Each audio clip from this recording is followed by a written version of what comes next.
Principal साहब, दीगर साथियों और प्यारे बच्चों, स्पेशली आउटगोइंग क्लास 12th, अभी तक बहुत सारे बच्चे और बच्चियों ने अपने ख्यालात का यहाँ पे इजहार किया। नासिर साहब ने भी बताया। तो मैथ में दो सिंबल्स हैं, यूनियन और इंटरसेक्शन। सिर्फ जुड़ना ही नहीं बल्कि कटना और बिछड़ना भी एक अमल है जिंदगी का। सुनी बात?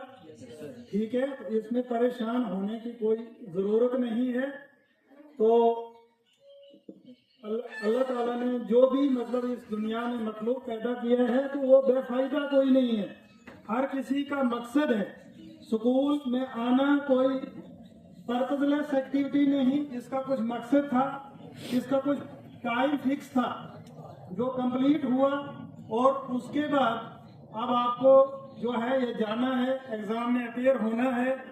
तो इसमें ये देखना है कि आपने जब आपकी एंट्री स्कूल में हुई थी तो आप किस कैपेसिटी में थे, और जब जा रहे हो लीव कर रहे हो स्कूल को तो क्या लेके जा रहे हो। ये सेल्फ इंट्रोस्पेक्शन बड़ा जरूरी है। ठीक है, या ऐसे नहीं आए पूरा साल वेस्ट किया चले गए।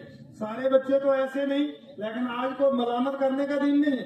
मैं ये कहूँगा कुछ बच्चे डिविएटेड हैं, उनको समझ लेना चाहिए। जिसने वक्त की कदर नहीं की तो वक्त भी उनकी कदर नहीं करेगा। आने वाली जिंदगी उनके लिए जो है कठिन होगी। लाइफ जो है एक ग्राफ की तरह मान लीजिए कि अगर इनिशियल आपका स्टीप है तो फिर बाद में आने वाली जिंदगी स्लोप में होगी और आसान होगी। अगर आप इस वक्त जो स्लोप में जा रहे हो तो बाद में फिर उस एज में चढ़ाई चढ़ना जो है वो मुश्किल होता है। ठीक है, तो मैं ज्यादा कुछ नहीं कहूंगा, आपको इतना ये बताऊंगा कि एक अंधा इंसान अपने घर के इर्द गिर्द चल सकता है, हालांकि उसको रोशनी नहीं होती, फिर भी उसको आइडिया होता है उसमें। तो आने वाला अगर उसी शख्स को किसी जंगल में अचानक ड्रॉप कर दिया जाए तो वहां उसका सर्वाइवल नामुमकिन होता है। यहाँ तो आप जो भी कुछ कर सकते हो, लेकिन इसके बाद आने वाली लाइफ चैलेंजिंग लाइफ है। उसके लिए अब आपको इस चाल से हटके, इस रवैये से हटके ज्यादा विजिलेंट रहने की जरूरत है। कॉलेज में कोई रिस्ट्रिक्शन नहीं होगी, यूनिवर्सिटीज में कोई रिस्ट्रिक्शन नहीं होगी। आप खुद पर्सनली रिस्पॉन्सिबल हैं। आपको एक जिम्मेदार शख्स की हैसियत से, और नॉलेज जो है वो एक लारी स्केल पे सेल होता है वहां पे। ये आपकी मर्जी है कि आप एक समंदर से एक कतरा लेके आते हो, एक बकेट लेके आते हो, या एक जो है पूरा टैंकर लेके आते हो, ये आप तक। तो मैं आपको यही कहूंगा कि कुछ बच्चे जो हैं वो अगर नीट की तैयारी करें तो वो सिर्फ मोबाइल देख के तो मेरे हिसाब से कुछ हिंट्स मिल सकते हैं।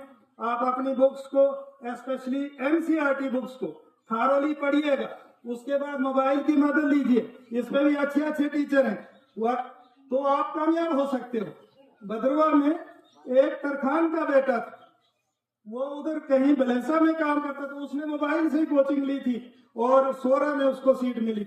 ऐसी एग्जांपल्स हैं, लेकिन बात यह है कि इसके लिए तैयार होना। 3 चीजें याद रखना: consistency, confidence and hard work.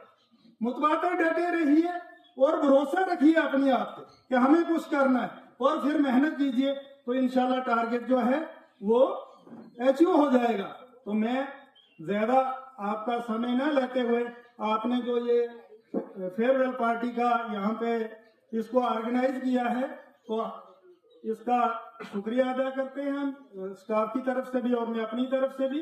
तो ज्यादा परेशान होने की जरूरत नहीं, लाइफ ऐसे ही चलती है, जुड़ना बिछड़ना, आना जाना, लेकिन अपने रास्ते से डिविएट नहीं होना। ठीक है, तो अल्लाह आप सबका हामी और नासिर। थैंक्स।